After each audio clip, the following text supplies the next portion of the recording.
Donc, bonjour à toutes et à tous à ce dernier rendez-vous sur le sujet des recherches culturelles participatives dans les musées, organisé par le réseau Participarc, donc qui travaille sur les recherches culturelles participatives au sens large, c'est-à-dire dans tous les domaines et avec tout ce qui va être une production de connaissances et de savoir. Donc on ne se limite pas aux productions académiques, même si bien sûr on va justement rediscuter du sujet et de qu'est-ce qui est réellement une recherche culturelle participative au cours de cette table ronde. Donc pour ceux qui ont déjà assisté aux 2 premiers séminaires, comme je disais, on va faire un peu différemment. Aujourd'hui, comme la dernière fois, on n'a pas eu beaucoup de temps pour échanger, parce qu'il y avait de grandes interventions que vous pouvez retrouver sur le site de Participarc d'ailleurs, et vous avez également des transcriptions écrites. Donc aujourd'hui, l'idée, ça va être surtout d'avoir une table ronde, un débat, une discussion, un partage d'expériences et d'idées, avec 3 intervenants principaux qui vont se présenter ensuite et modérés par Joël Lemarec. Donc je vous remercie d'avoir accepté d'intervenir, et puis Joël pour la modération. Et après, par contre, comme vous voyez, on est en système réunion, c'est-à-dire que ce n'est pas une conférence, ce n'est pas très formel. Donc, on vous invite sans souci à activer vos caméras et à poser des questions. À l'issue de chaque réponse de la part des intervenants, vous pouvez sans problème voilà, apporter un point différent que vous pensez n'a pas été évoqué, donner un exemple, appuyer un propos. On vous invite voilà, chaudement à le faire pour les 2 heures à venir. L'idée, c'est que tout le monde discute ensemble, ce n'est pas uniquement pour assister. Puis je vais donner la parole à Joël, du coup, qui va peut-être vous présenter un peu les 3 grands thèmes qu'on a distingués aujourd'hui, qui sont de toute façon dans le programme, et puis après les intervenants qui vont se présenter.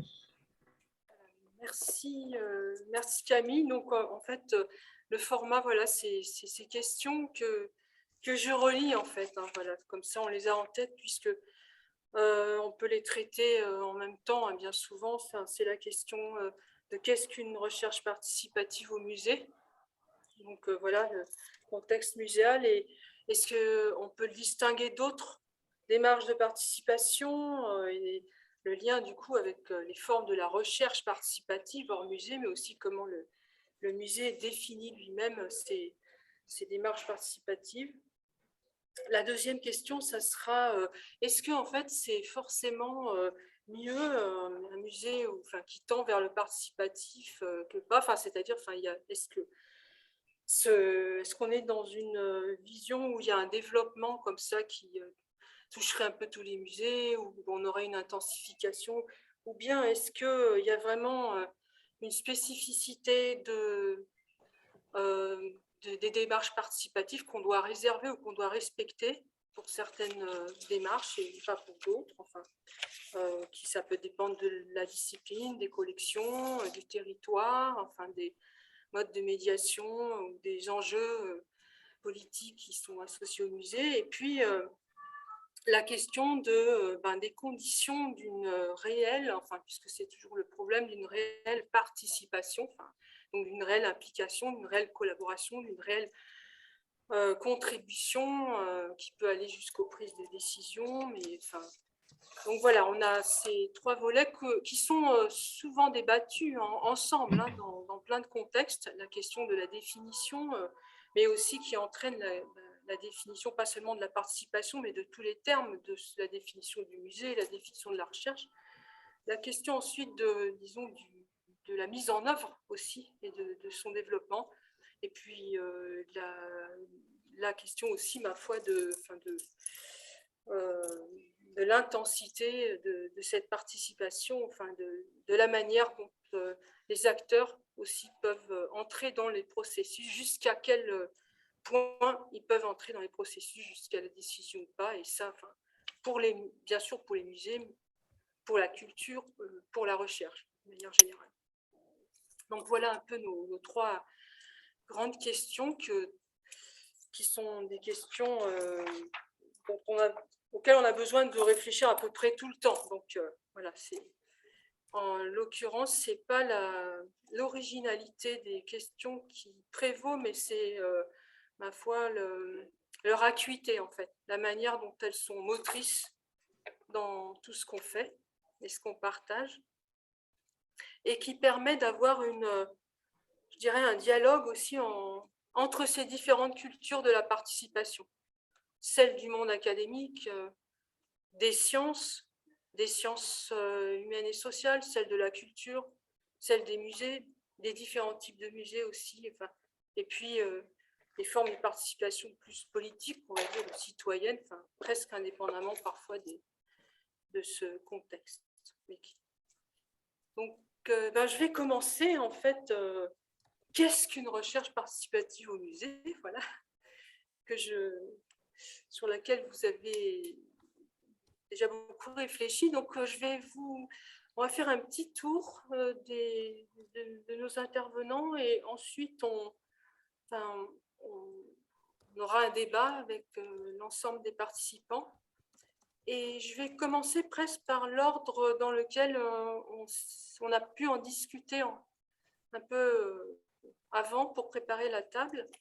Et donc, peut-être je commence et j'en profite pour présenter les intervenants, mais tu l'as déjà peut-être fait, Camille.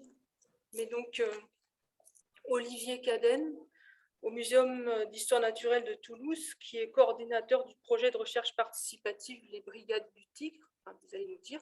Alors, c'est à vous que je vais passer la parole au début, mais avant, je continue du coup à présenter les intervenants avec Alexandre Delarge, qui est président honoraire de la FEMS, la Fédération des écomusées, musées de société, où sous votre mandat, ton mandat, Alexandre, il y a eu beaucoup de travaux, de rencontres, de publications sur ces questions de participation.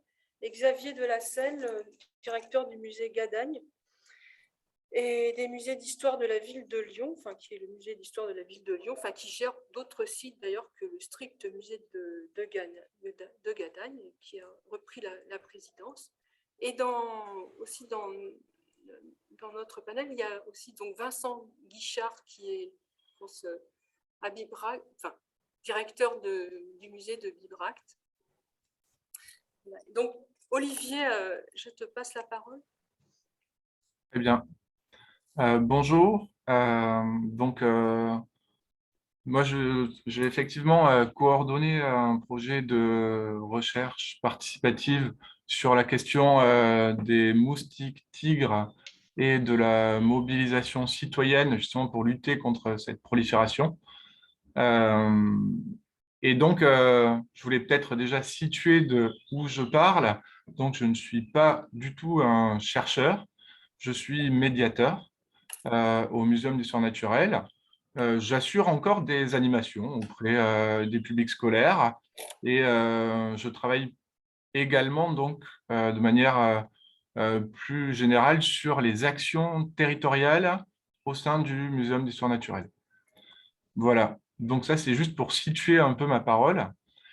Et effectivement, tout à l'heure, on a eu un échange avec Joël Le Marec et il me semblait, en tout cas, c'est donc une expérience que je vais partager, très pratique, très pratico-pratique.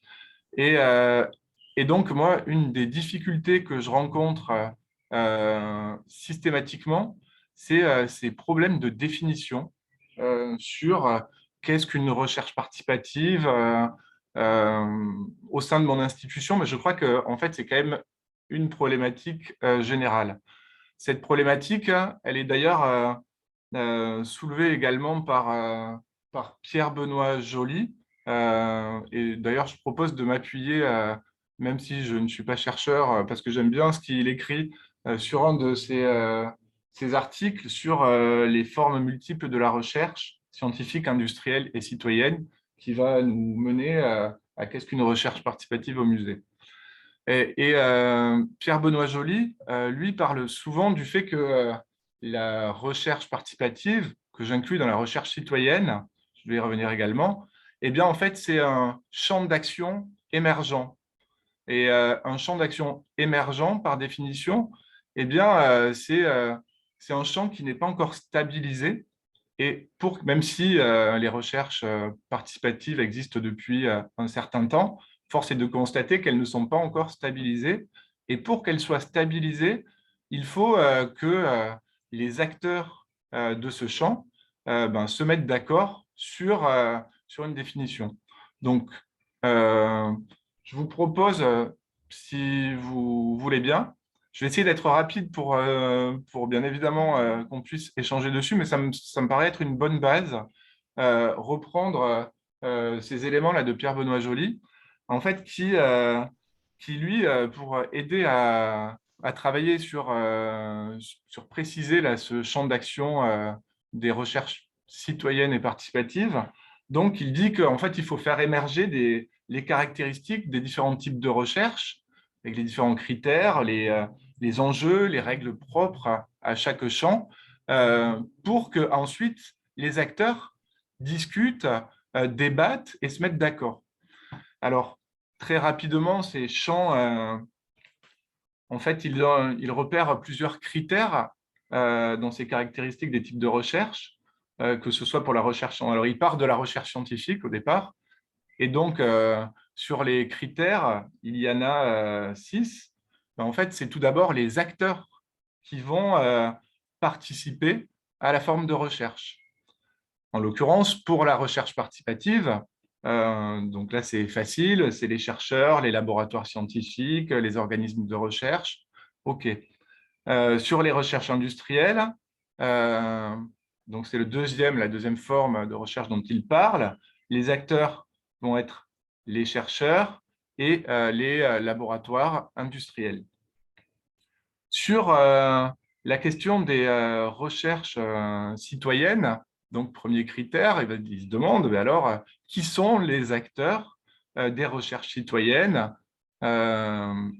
et on va y revenir, les recherches participatives.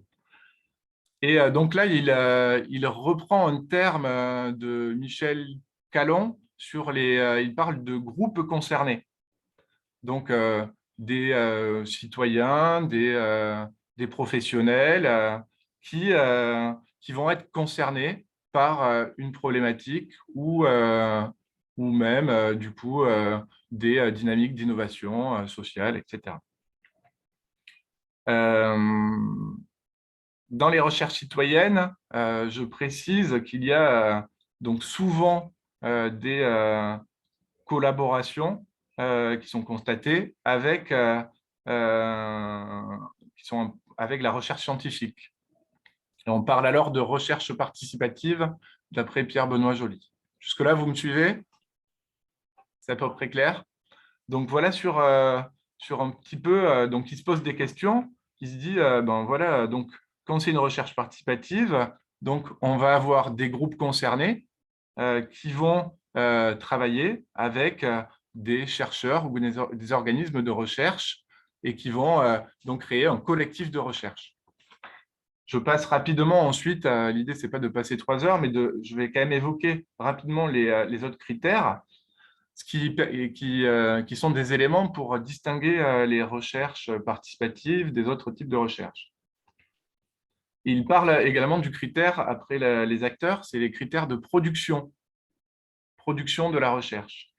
Dans la recherche scientifique, on va avoir des productions de connaissances universelles. Dans la recherche industrielle, on va être plutôt sur de la recherche actionnable, sur de l'innovation marchande. Et dans la recherche citoyenne, les différentes pratiques sont plutôt basées, alors ça se rapproche un petit peu de la recherche industrielle, on est sur des savoirs actionnables, sur l'innovation sociale, mais ce qui va différencier, c'est qu'on n'est pas dans le secteur marchand. Voilà, donc ça fait appel au troisième critère que Pierre-Benoît Joly appelle le référentiel symbolique. Justement, la recherche industrielle, en fait, ces valeurs, elles reposent sur les valeurs du marché, de l'efficacité. Celles de la recherche scientifique sur des normes. Alors, bon, je ne maîtrise pas toujours très bien les concepts, mais je le dis quand même pour ceux qui connaissent. En gros, c'est le communalisme, l'universalisme, etc. Et en ce qui concerne la recherche citoyenne, donc ça se rapproche un peu de la recherche industrielle en termes de savoir actionnable, sauf que là, on n'est pas du tout dans les logiques de marché.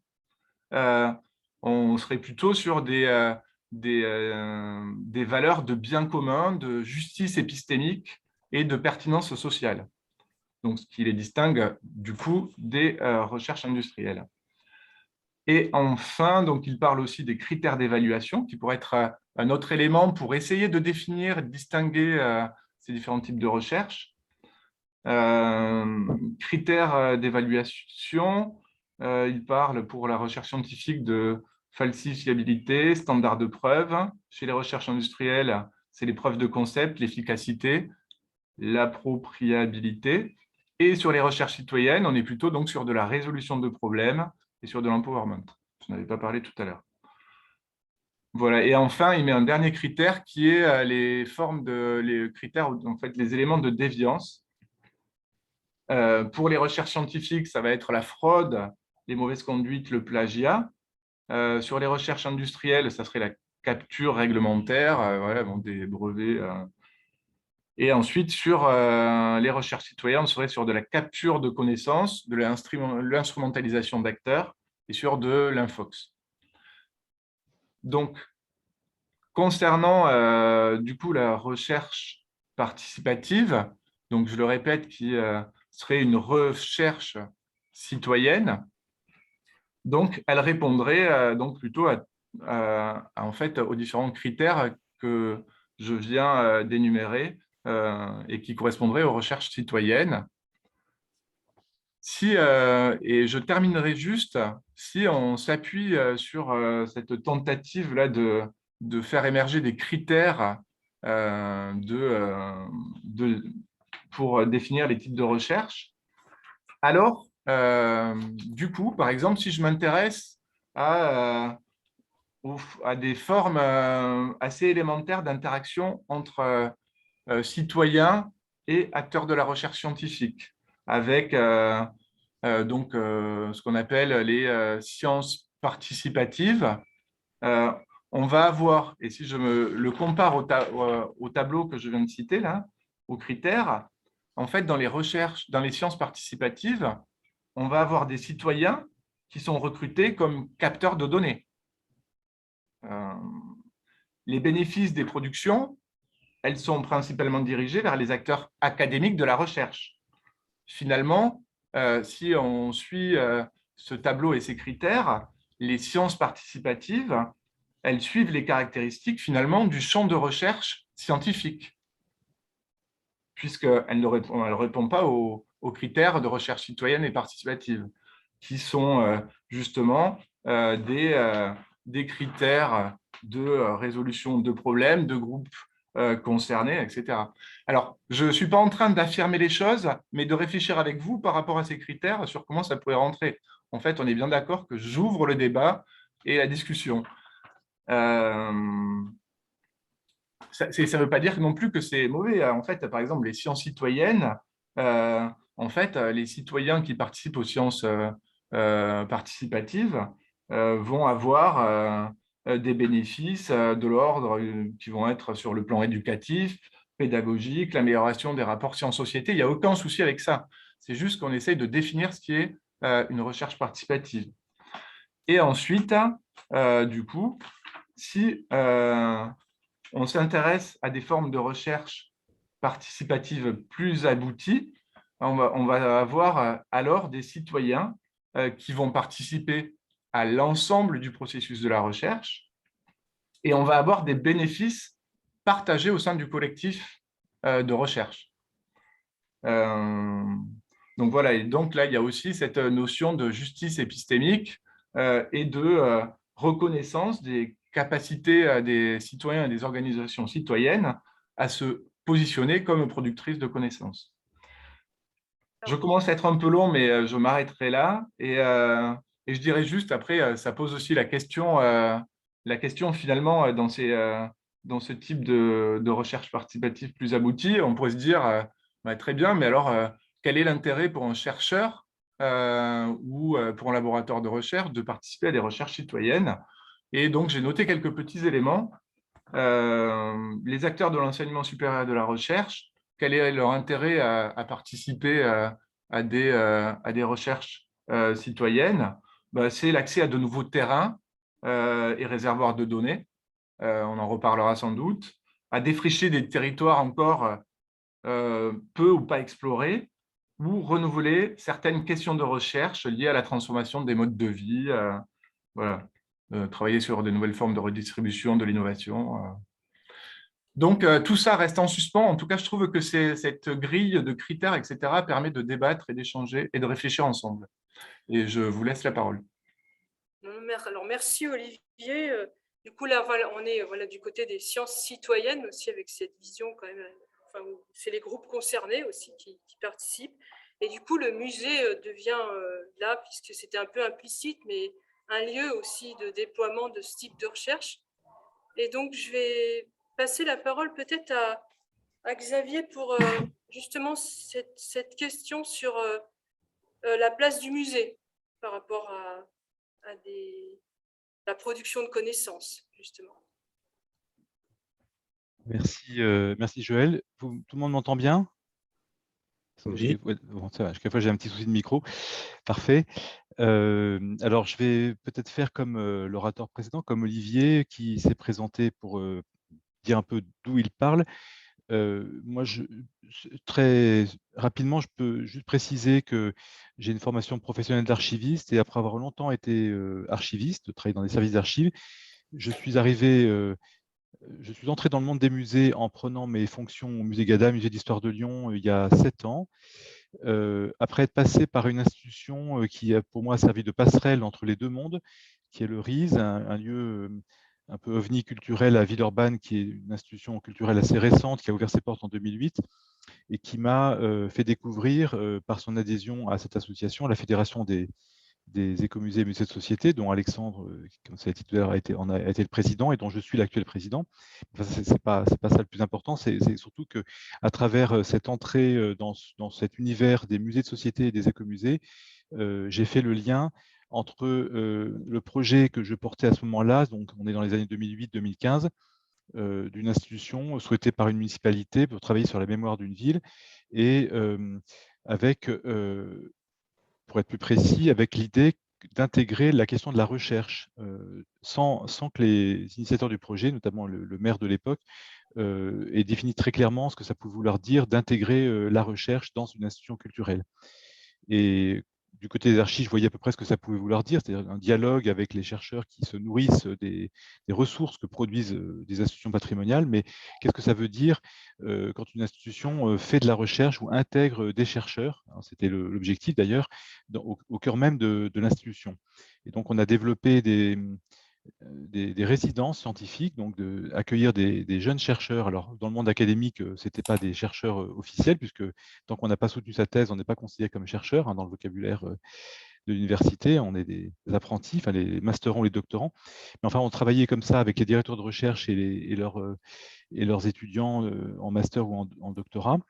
Et donc, ça a été l'occasion. D'ailleurs, c'est à ce moment-là que j'ai commencé à m'intéresser justement à l'articulation qu'il pouvait y avoir entre un projet culturel, une mission patrimoniale, et puis la question de la recherche vraiment telle qu'elle est définie par les chercheurs professionnels, c'est-à-dire ceux du monde académique, des universités ou des laboratoires ou du CNRS. Et c'est à ce moment-là d'ailleurs que j'ai vu passer l'expression utilisée par Joël, je crois, de cette question d'alliance, en fait.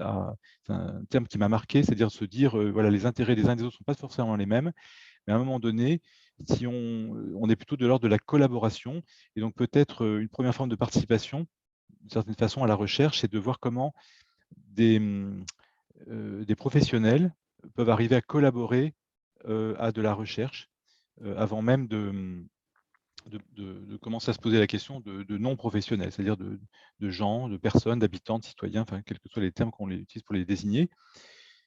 Alors, effectivement, moi je distinguerais quand même plutôt, alors, parce que cette expression que Joël vient d'évoquer, de la production de connaissances, moi je trouve c'est intéressant, c'est assez pratique, et puis dans le monde académique, ce que j'ai pu en percevoir de l'extérieur, on sent aussi qu'il est arrivé des vocabulaires de productivistes, on pourrait dire. On s'est mis à parler de production de connaissances, de résultats, production de résultats, un peu comme on n'est pas train de l'obligation de résultats. Et du coup, je trouve que c'est intéressant, si on veut essayer de définir les choses de façon un peu plus précise, en partant par exemple du musée, de se demander, ce que je relisais récemment, vous savez peut-être qu'il y a eu un débat, enfin on a relancé depuis quelques années le débat sur la définition des musées, grand débat international qui n'intéresse pas grand monde à part le petit monde feutré des musées sur comment on définit un musée. Mais le mot recherche, dans les définitions qui ressurgissent en ce moment et qui vont être mises au vote ou en débat, le mot recherche apparaît en premier dans l'énumération des missions du musée. Un musée est une nation qui fait de la recherche. Et puis après, on parle des collections, de la constitution de collections, de la médiation, des diffusion de connaissances. Mais on ne définit pas forcément, cette définition de toute façon est trop courte pour aller plus loin, mais on peut vraiment se poser la question de savoir dans quelle mesure le musée en tant qu'institution, dans sa définition fondamentale, pour autant qu'on puisse en définir une, parce qu'il y a quand même beaucoup de musées très différents dans leurs objets, dans leur positionnement, mais en admettant que la définition des musées puisse convenir à toutes les institutions muséales, est-ce que véritablement produire des connaissances et faire de la recherche? Moi, en tout cas, je trouve que c'est intéressant. Pourquoi pas c'est une question de vocabulaire, on peut très bien utiliser le mot recherche pour désigner un ensemble de choses dans lesquelles on va ranger aussi la notion de production de connaissances, c'est-à-dire peut-être voilà, on établit des connaissances, on les stocke, j'allais dire, on les publie. Mais pour moi, je ferai quand même une distinction entre, par exemple, l'étude et la recherche. Il arrive souvent que des musées fassent appel à des chercheurs, alors qu'ils soient indépendants ou qu'ils soient universitaires, pour commander une étude. Alors parfois, ça se palpe comme ça, mais parce qu'il y a un projet d'exposition, par exemple, le musée veut développer des choses sur un thème, et donc à partir des collections ou à partir alors si c'est de la recherche scientifique ethnologique, ça va être avec les méthodes de l'enquête ethnographique, mais donc il y aura bien, on pourra appeler ça une recherche, mais souvent, il me semble que lorsque la finalité de la commande du musée est très adossée à un projet d'exposition avec une temporalité, etc., parfois, on est plutôt dans le domaine de l'étude et donc d'attente de résultats qu'on va pouvoir ensuite mettre en scène dans une exposition, par exemple, ou dans une publication, ou les deux. Mais pour moi, on n'est pas tout à fait. Enfin, je trouve que ce qui est le plus fondamental dans la recherche, pour moi, c'est la question de la problématique, de la construction de l'objet de la recherche, du questionnement, de l'hypothèse, des hypothèses. Et donc, aujourd'hui, enfin, d'un point de vue de l'épistémologie ou de la réflexion que tous les champs disciplinaires ont depuis de nombreuses années sur leur propre discipline, je pense notamment aux historiens, parce que moi, c'est plus ma formation, mais la conscience de la subjectivité de la recherche et de tous les biais qu'il y a en amont d'une recherche sur la finalité de cette recherche, pourquoi définir, pourquoi on fait de la recherche sur tel sujet, comment on pose la question, surtout comment se construit l'objet et la question. Eh bien, tout ça, pour moi, c'est ce qui vraiment définit même la démarche scientifique, la démarche de la recherche qui part d'hypothèses et qui finalement formule des questions. Et considérer la production de connaissances ou la production de résultats comme des réponses à ces questions, c'est un peu réducteur.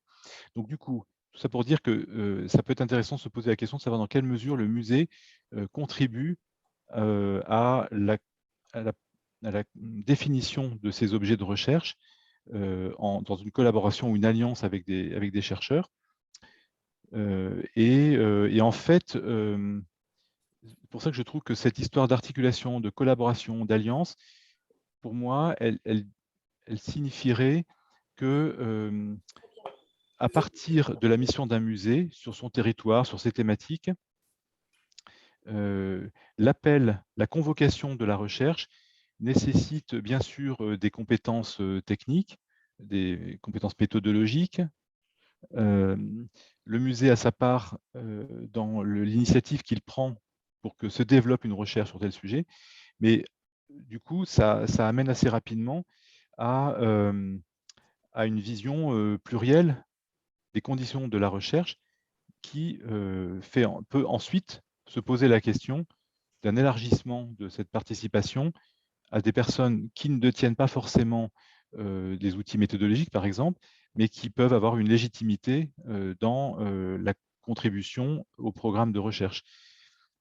Et donc, pour terminer peut-être ce petit bout de réflexion, ce qui a été évoqué par Olivier Cadenne juste avant me rejoint une question qui est vraiment une question très politique aujourd'hui ou sociale, c'est celle de la légitimité de la recherche. On le voit bien autour du Covid, moi je connais très mal ces questions, mais le débat qui a concerné absolument tout le monde dans le monde, j'allais dire, c'est de savoir qui a raison, où se trouve la vérité, qui a droit, qui a voix au chapitre, qui a la légitimité de dénoncer un résultat de recherche.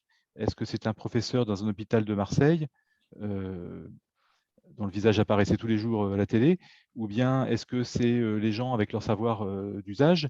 Est-ce que c'est tel laboratoire et pourquoi ce serait celui-ci ou plutôt que celui-là? Et donc, le monde dans lequel on vit aujourd'hui, et si on revient au musée, pose la question de la légitimité institutionnelle, du position institutionnelle du musée, finalement, depuis sa position, on va dire, d'une institution publique, pour parler des musées publics. Est-ce que le musée, finalement, comment le musée réinterroge sa posture institutionnelle, sa responsabilité vis-à-vis aussi des attentes des citoyens. Et donc, je ne sais pas si je suis très clair en évoquant ça, parce que j'énumère comme ça une série de questions, et peut-être que du coup, la problématique, il y a une histoire comment dire, on pourrait dire ça, de paradoxe ou de débat autour du fait de savoir où se situe, par exemple, le rôle du musée comme service public par rapport aux attentes des citoyens. Est-ce que les citoyens, pour le dire peut-être de façon un peu caricaturale, est-ce que les gens, je vais le dire ça de façon un porte-pièce, de façon très simple, est-ce que les gens attendent finalement une parole institutionnelle scientifique qui vient du musée, ou est-ce qu'ils attendent qu'on leur donne la parole pour contribuer au travail de recherche? Voilà, ça dépend peut-être des sujets, mais c'est quand même pas si simple que ça. On peut avoir une posture de grande générosité intellectuelle qui va faire participer tout le monde. En même temps, les gens, ils attendent aussi qu'il y ait des lieux dont ils considèrent qu'ils ont la légitimité pour leur apporter une parole fiable, sur lesquels ils veulent s'appuyer. C'est un peu aussi une responsabilité des institutions. Et donc, où mettre le curseur dans ces problématiques-là?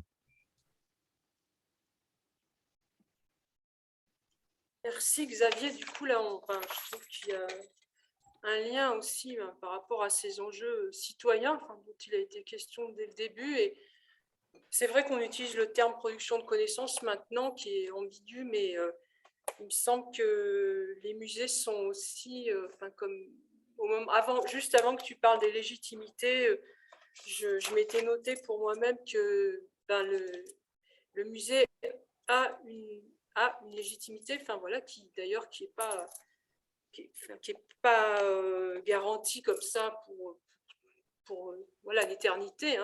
Ça s'entretient aussi de multiples manières, mais que moi je la constate avec les publics. Mais par contre, il y a aussi cet élargissement ou ce questionnement sur les légitimités un peu partout, et notamment dans le monde académique, et les alliances, elles se font aussi à partir d'une espèce de vulnérabilité générale et presque à l'inverse de ce productivisme dont tu parlais, de cette espèce d'envie de partager le questionnement ou la responsabilité du questionnement sur qu'est-ce qu'il faut faire, qu'est-ce qu'on doit savoir. Donc, et là-dessus, je vais du coup passer la parole à Alexandre Delarve, parce qu'il me semble que, on va se brancher, on va dire, sur les questions de société, comment les musées de société en assument une responsabilité ou aussi la partagent avec des personnes sur le territoire. Et ce qui traverse vos trois interventions pour l'instant, il me semble, c'est quand même les dynamiques d'enquête,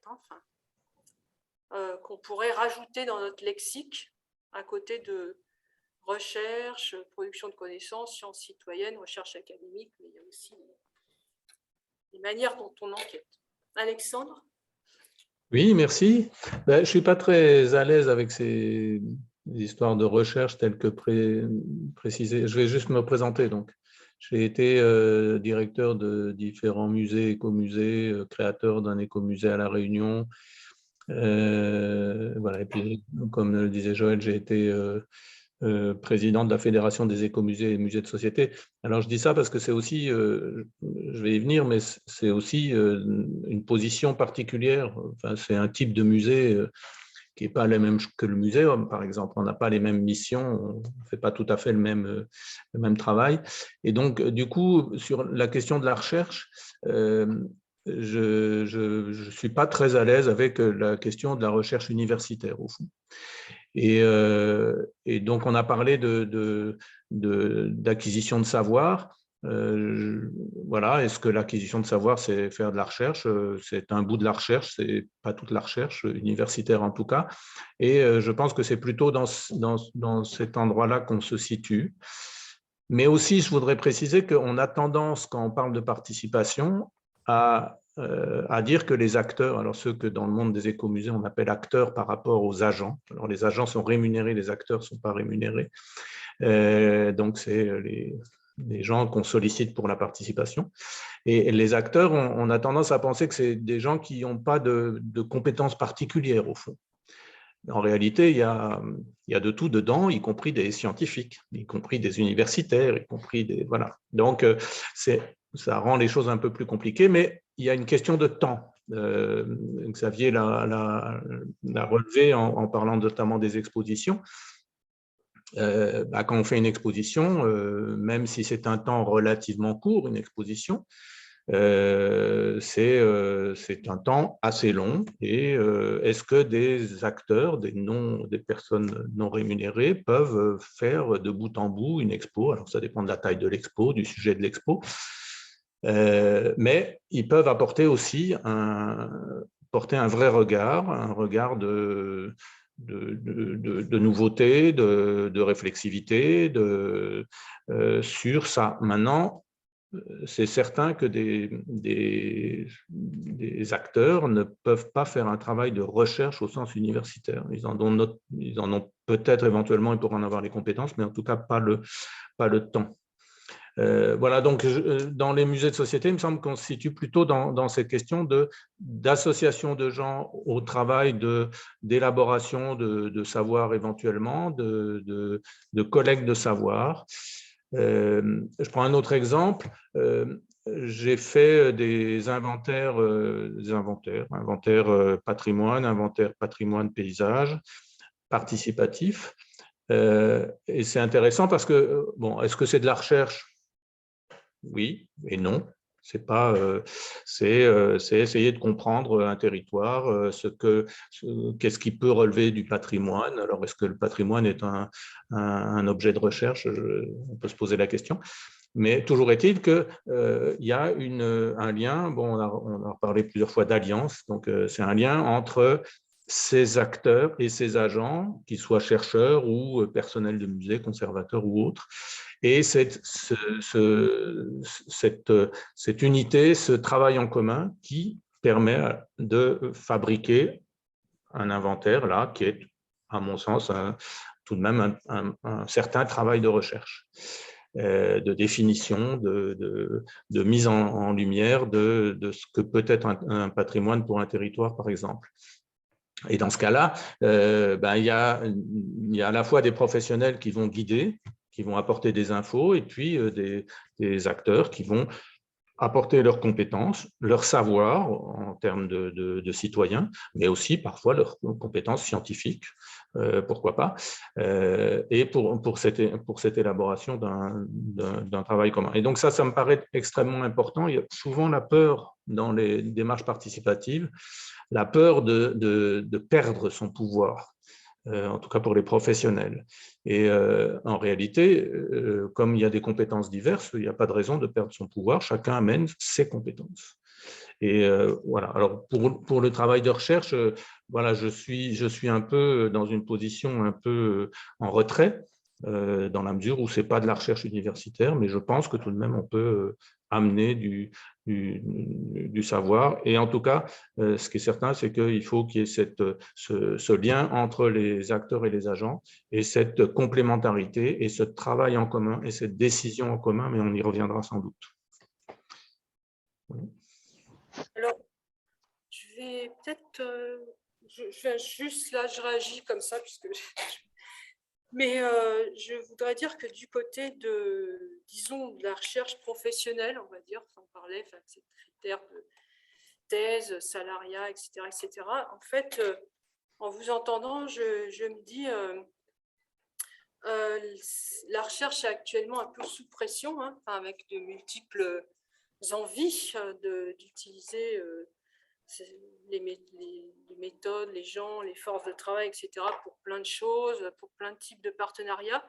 Et il peut y avoir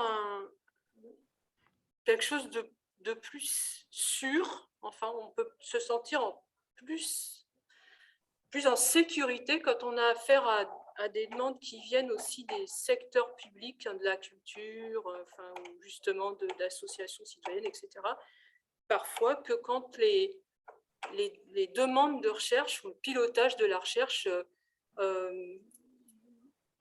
il émane d'instances indéfinies, non définies. Enfin, il émane de sphères de pouvoir dont on n'est plus complètement sûr qu'elles soient pour le bien commun, etc. Donc, il me semble que les questions que vous posez et que les regards que vous avez du point de vue disons, d'acteurs musées, enfin, on pourrait très bien imaginer que dans le prolongement de ces tables rondes, en fait, on fasse vraiment ce travail de mise en dialogue, hein, des points de vue sur quoi on se questionne, enfin, sur quoi on se sent en insécurité, enfin, vers quoi on va, enfin, dans ces dynamiques d'alliance, ou en tout cas de partage aussi des doutes et des incertitudes. Vincent Guichard, vous vouliez aussi... Je ne sais pas, éventuellement, en fait, j'étais embarrassé par cette question. Bon, moi, je suis l'archéologue de service, hein, mon nom n'apparaissait pas sur le programme. Donc, je dirige un centre de recherche et un musée très ancré dans son territoire et qui a d'abord une vocation archéologique dans le Morvan. En fait, ce n'est pas une question que je me pose au quotidien, hein, de savoir ce que peut être la recherche participative au musée. Je dois dire que, vu mon âge canonique, j'ai fait beaucoup de recherche participative quand j'étais petit, sans le savoir, hein, puisque traditionnellement, dans les années 70, l'archéologie était à 95% bénévole. Et moi, depuis l'âge de 11 ans, j'ai travaillé au quotidien avec ce qu'on appelait à l'époque direction régionale direction d'antiquité ou avec des associations relais. Et personne ne se posait le problème du statut d'amateur, de bénévole, etc. Et c'est la rigidification de nos cadres de vie, de cadres professionnels qui fait qu'on a créé des barrières qui n'existaient absolument pas avant. Donc moi dans ma pratique aujourd'hui quotidienne, je ne me pose pas vraiment ces questions. Évidemment, on travaille avec des publics extrêmement diversifiés. On essaye avec d'engager, de trouver des motifs pour engager le public, mais ça peut prendre des formes très différentes. Et c'est aussi les opportunités, hein, que je vais mobiliser. Bon, trois exemples et qui vont rejoindre ce que j'ai dit. Bon, quelque chose de très classique, hein, on a besoin de beaucoup de temps de travail pour valoriser des documentations scientifiques. Moi, l'archéologie est une discipline qui se base sur la manipulation de référentiels documentaires absolument considérables. Alors, bon, peut-être qu'aujourd'hui, l'intelligence artificielle commence à nous permettre d'aider à gagner du temps, mais ce n'est pas encore le cas. Un exemple très récent, donc valorisation d'un fonds d'archives 19e par transcription collaborative. Les résultats, eh bien, c'est une ressource qui va être partagée de façon à très brève échéance par la communauté scientifique et par la communauté des gens qui s'intéressent par notre site, qui sont intéressés par notre site. Ça va faire rebondir sur d'autres projets de recherche collaborative, de créer des liens entre différentes ressources documentaires. C'est aussi tout simplement pour les gens qui participent, mais je crois qu'il y a au moins une personne qui a participé à cet atelier qui est en ligne avec nous aujourd'hui, la satisfaction d'avoir fait un travail, hein, je veux dire, qui est un peu un jeu collectif. Et je pense que ce côté ludique est assez intéressant. On a 700 pages d'écriture manuscrite et puis d'avoir un résultat concret et partagé maintenant complètement avec la communauté des internautes qui s'intéressent à Bibract. Donc ça, c'est un premier sujet très, très simple. Tout à l'heure, on parlait de mise en lumière d'un patrimoine. Ça aussi, c'est vachement important. Alors, ce n'est pas du tout effectivement un objectif qui est spécifiquement scientifique, encore que. Et pour nous, c'est quelque chose qu'on fait vraiment de façon très volontariste en ce moment. Le musée, qui est en pleine nature, hein, s'affirmant de plus en plus comme un lieu de médiation et de réflexion sur le projet territorial, basé notamment sur la préservation de son patrimoine et de son paysage. Un travail qui marche remarquablement bien en ce moment, de révélation d'un patrimoine de chemins ruraux oubliés, hein, qui véritablement révèle un patrimoine qu'on avait oublié et qui crée une communauté patrimoniale et qui crée donc les conditions d'une gestion vertueuse, de fondement vertueux d'un projet de territoire. Hein. Et ça fonctionne très, très bien. Et une des retombées, c'est aussi de constituer des corpus documentaires, hein, de valoriser des corpus de données. Une des choses que je rêverais de faire, qui était très, très simple quand j'étais jeune, c'est de mobiliser nos concitoyens à l'établissement de la carte archéologique pour que nos concitoyens soient les premiers gardiens de ce patrimoine. Un dernier exemple qui est très, très différent, et là, qui est véritablement un travail de recherche sur un angle mort de la recherche, alors que c'est assez pointu, parce qu'en fait, on n'a pas le temps de s'en occuper. C'était dans un cadre d'interdisciplinarité entre le croisement entre l'archéologie et l'astronomie. C'est un peu un marronnier qui pollue les publications archéologiques. Hein, beaucoup de gens qui veulent voir dans des données archéologiques d'anciennes la mise en œuvre de protocoles d'observation astronomique. Et là, avec la Société astronomique de Bourgogne, qui est essentiellement une société d'amateurs, mais d'amateurs très éclairés pour certains, on a créé un atelier d'écriture, hein, et d'analyse d'articles, hein, analyse critique, hein, pour pouvoir essayer de mettre en place des protocoles de réfutation de ces articles. C'est d'ailleurs c'est visible sur hypothèse. Et là, véritablement, c'est un travail de recherche que les chercheurs professionnels ou rémunérés pour cela ne prennent pas en compte aujourd'hui. Hein, voilà. Donc, 3 exemples. Donc, dans tout ça, tout est bon à prendre. Hein. Pour moi, c'est les résultats qui vont compter. Mais j'aimerais bien que si Sylvie, pour ne pas la nommer, si elle est en ligne, mais je ne l'ai pas vue, et qu'il y aurait un mot à dire là-dessus, si elle veut se manifester, ou tout à l'heure, s'il y a une discussion, avoir son avis, donc à participer de façon très concrète à un de ces ateliers. Bonjour, Sylvie Grousset, Ouais. je suis là, oui, effectivement. Je ne sais pas si vous me voyez, que vous m'entendez. Très bien.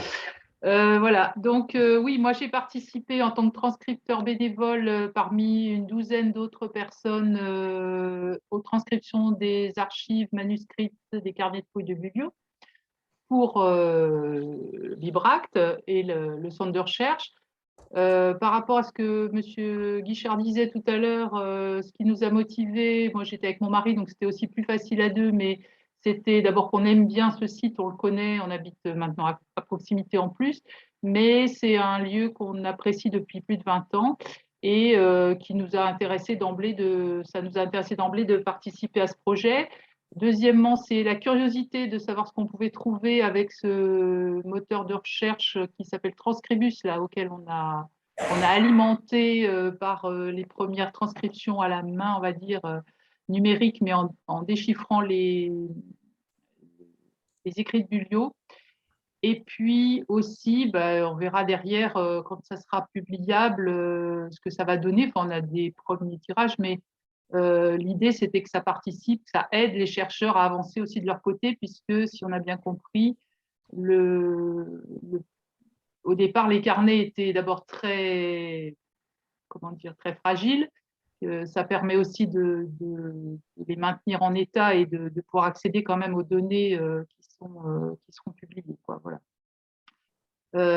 C'était notre première recherche participative. On est aussi acteur dans Chemin, donc voilà, on continue autrement les choses. Par rapport à, je ne sais pas si vous voulez que j'ajoute autre chose, nous, ce qui nous a animés, c'est surtout la curiosité et puis le lieu, et puis l'archéologie, parce qu'on aime bien ça. Voilà. Merci. merci, puis merci d'avoir introduit la question de, on va dire, un peu l'amour de ce qu'on fait. Enfin, Voilà. voilà, ce qui est tellement important pour le collectif aussi. Et on va maintenant avoir une discussion avec toutes les personnes qui assistent là, qui peuvent lever la main. Parce que là, finalement, on est rentré aussi dans les exemples. Donc, on est en train d'avancer aussi dans notre succession de questions. Vincent, Oui. on est rentré dans ces enjeux spécifiques au territoire, aux disciplines. Alors, pour poser une question, vous pouvez lever la main. Et sinon, il y a une question dans le chat de Jean-Pierre Girard. Je ne sais pas si tu veux prendre la parole, Jean-Pierre, éventuellement. Voilà. Enfin, ou il y a une remarque, oui, c'est vrai.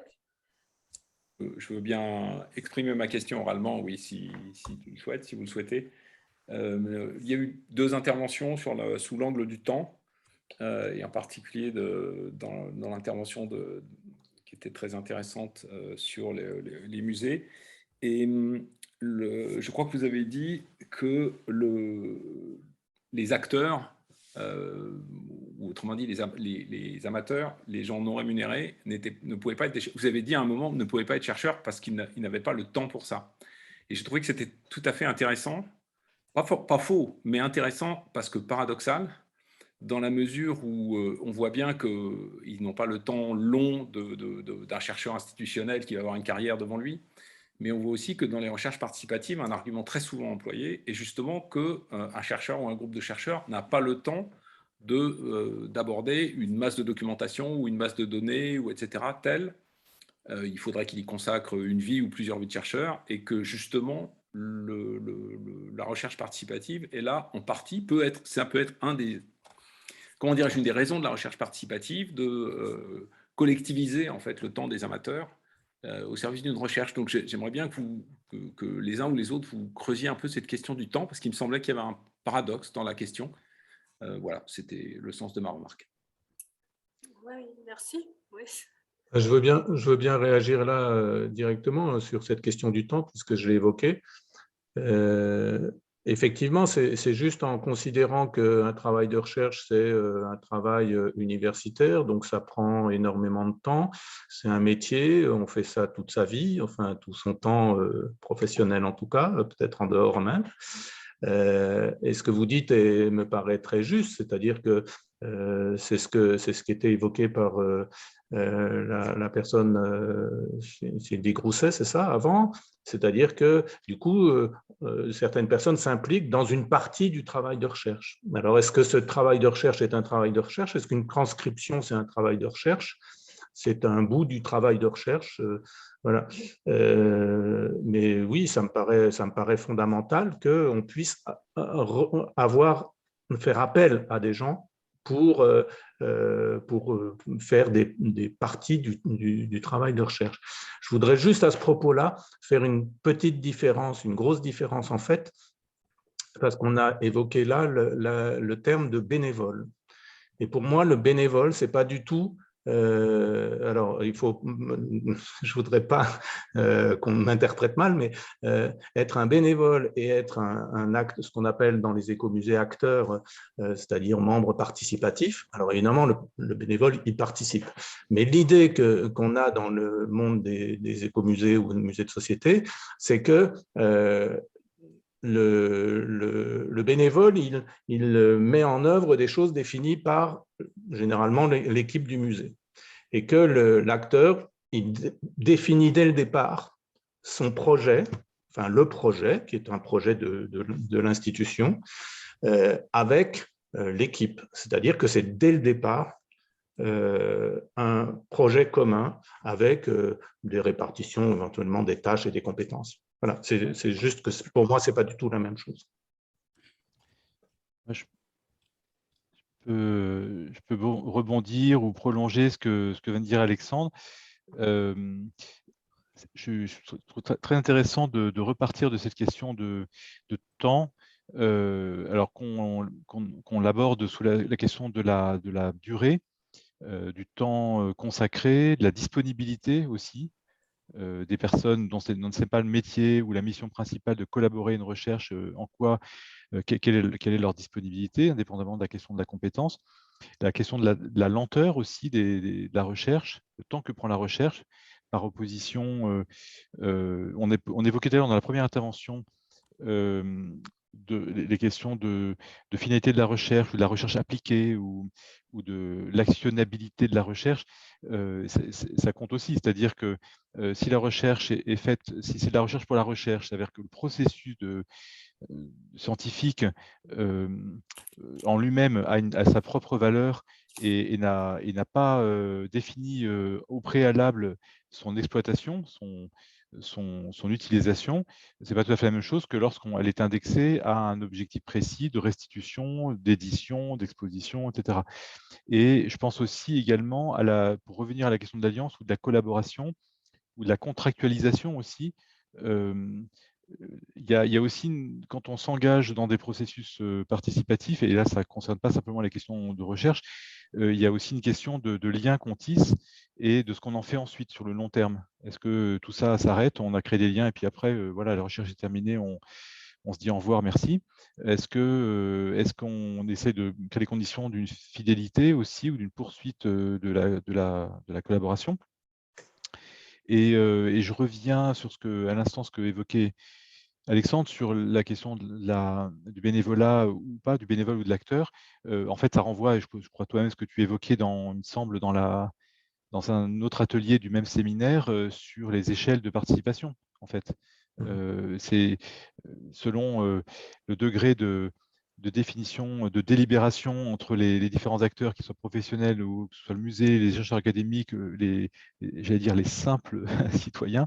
Est-ce qu'il y a au départ du projet de recherche une définition commune du projet, des intentions, de l'objet de la recherche? Est-ce qu'au contraire, finalement, il y a une participation très active à des éléments du processus de recherche, mais dont tous les partis pris ont été définis au préalable?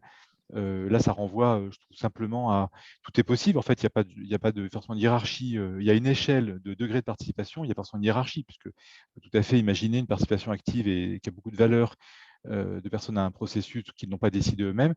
Ça n'enlève rien à l'intérêt de la démarche, mais il faut que ce soit bien défini à l'avance. C'est-à-dire que qualifier de participatif sans distinction tout type de projet, quel que soit le niveau d'implication des acteurs, ça peut être un peu gênant, et c'est bien que la couleur soit annoncée au départ. Et de ce point de vue-là, moi j'ai en tête un exemple qui m'avait beaucoup impressionné, qui avait de recherche dans un quartier qui avait été faite sous l'égide d'une organisation qui s'appelle l'Université populaire de Paran, un projet qui a démarré à partir d'un centre social, où là, il y avait une chercheuse qui, je crois, était anthropologue ou sociologue, j'avoue que je ne me souviens plus très bien, qui accompagnait un groupe de mères de famille, ça s'est trouvé comme ça, et qui du coup, qui a fait une recherche sur le quartier. Je crois que l'un des thématiques qui avait été définies par ce groupe de mères de famille, c'était les images négatives véhiculées sur ce quartier. Et ils avaient mis en place un véritable protocole d'enquête assumé exclusivement par ces personnes. Et dans le groupe, il y avait cette chercheuse professionnelle qui avait dû trouver une posture d'accompagnement, mais qui n'était pas d'assumer la conduite des opérations, et il y avait une restitution dans des formes totalement académiques. Ça s'est terminé à Sciences Po à Paris, je crois même. Et donc, j'avais assisté à une restitution, et c'était très impressionnant de voir comment cette restitution, qui ressemblait à un colloque, mais dans lequel l'assistance était composée de tous les gens du quartier qui arrivaient avec les enfants, les poussettes, etc., parce que c'était un mercredi après-midi. C'était étonnant parce que les formes de la restitution de la recherche étaient très classiques, des PowerPoint, des graphiques, des vocabulaires très scientifiques. Et je dis ça parce que justement, on voit jusqu'où peuvent aller certaines expériences où la définition de l'objet de la recherche est vraiment élaborée par les personnes, où là finalement, on n'est plus dans une participation à un projet extérieur. Voilà, donc ça renvoie peut-être simplement à cette définition des différents degrés de l'échelle de la participation. Merci. D'autres interventions sur la suite de ça. Bien, on peut, s'il n'y a pas d'autres demandes, en fait, on a commencé à entrer un peu dans des exemples très concrets, des conditions dans lesquelles ça peut se développer au musée en fonction de la discipline, du territoire, d'enjeux spécifiques. Enfin, il y a eu avec l'intervention de Sylvie Rousset, puis là, cet exemple dont tu nous parles, Xavier, de quelque chose qui émerge des mères de familles d'un quartier. Enfin, donc, dans d'autres cas, comme Olivier, c'est participer à une recherche sur le moustique tigre